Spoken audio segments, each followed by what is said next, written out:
Righto, so the first one... Well, hang on. Never annoy the media. Right. Possum Emerger. Righto. Possum Emerger. So, Possum Emerger, very interesting fly. It's like the old Chinese proverb, success has 1,000 fathers, but failure is an orphan. I reckon I've come across about 20 different people who claim to have originated the Possum Emerger. The real father of it, who really pulled it together, is a very great mate of mine, Muzz Wilson,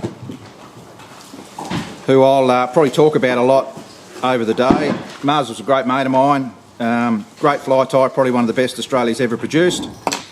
Also the godfather to my daughter, but unfortunately cancer got the better of him 4 years ago. It's called the Possum Emerger because basically it's pretty much all made out of possum. Or possum tail. Possum tail is the best material.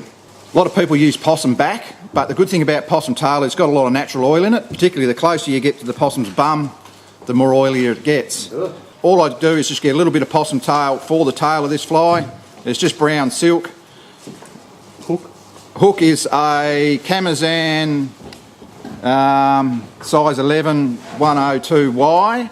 I love black hooks, which is a bit counterintuitive because we all tie flies on the basis that fish can't see the hook. I don't know why. It's this great big bendy silvery thing hanging underneath. You think trout would have to see it. I like it because it's about the right length. Tony Ritchie, who wrote a couple of really good books early on about Tasmanian fly fishing, put me onto it through his book. The rib I use is called Uniflex. When Muzz first tied this fly, he just used copper wire, but Bruce Gibson, another great fly tyer I'll talk about a lot as we go through this day, he put me onto this Uniflex stuff. When I was guiding, I couldn't keep up with the fly tying, so Bruce used to tie a lot of our flies. The dubbing for the body is same, it's just straight off the tail. I like them really dark. If you look at the mayflies, and particularly the mayflies at Arthur's Lake, if they still exist, at the point of hatch they're really dark. Like some popular flies are almost chestnut. I like them almost black. So all I do is just a handful, just a fingerful of the tail. I don't know if you can see that. This is what it looks like.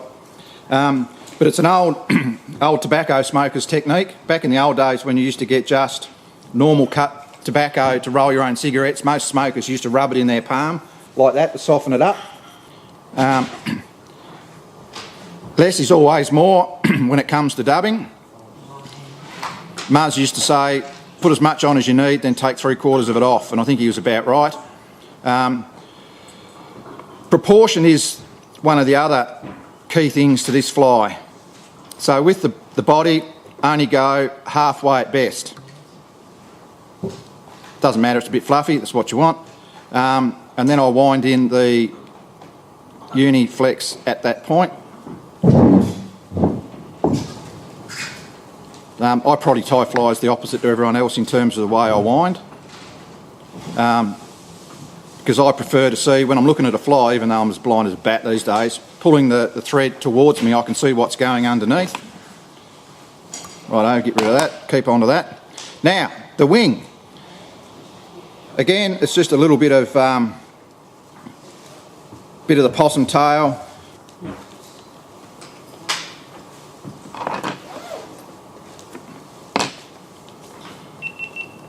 So it's just a little clump like that, not too much.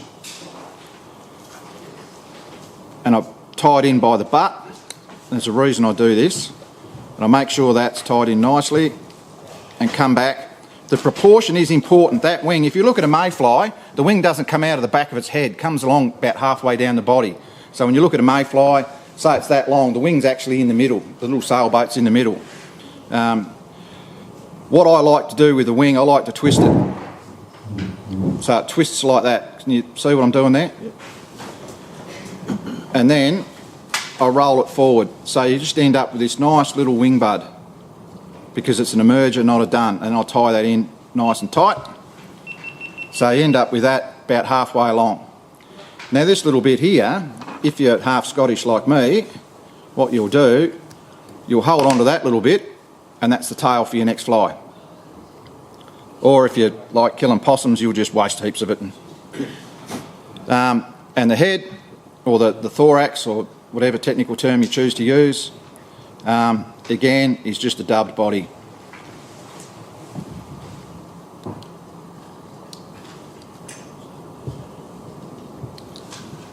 So it ends up like that. This is the greatest tool on the planet. It's called the whip finisher. I'm sure you all know how to do that. 1, 2, 3. So how do you grease that and then fish it? Right, good question, John. So that's basically it. It's a pretty neat little scruffy fly. The good thing about the Possum Emerger, you can do a lot of different things with it. You can fish it static, just cast it to a fish, leave it in front, let the fish eat it. I find that during most hatch days to be a pretty ineffective way to fish it. It really works with a bit of movement. So if it's not a very windy day, I only gink up probably the wing and the top and the back. If it's daylight today when it's blowing 41 buggers, you really get into it, grease it right up, and then grease the leader right to the fly with Vaseline. Always use Vaseline to grease my leader. But then I pull it all the time. It's a pulling dry fly.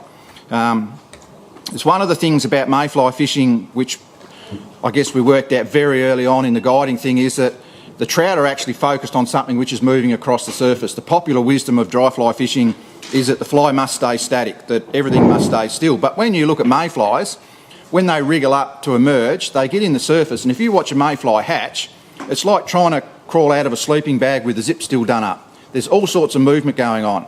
And as soon as it hatches, first thing it does is put up a sail, and you watch them on the water, the wind will catch the sail, and away they go, because the natural life cycle of the mayfly is to get to that far shore, onto the shore, so it can go to the next stage, which is to become a spinner. So it needs that wind to push it across the surface. You'd catch 4, 5, 6 times as many fish during a hatch actually pulling the flies as you would leaving them static. One of the other little tricks we did with this,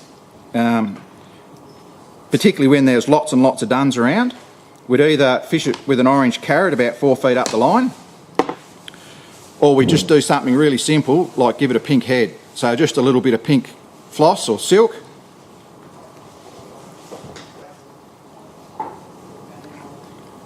Doesn't need much.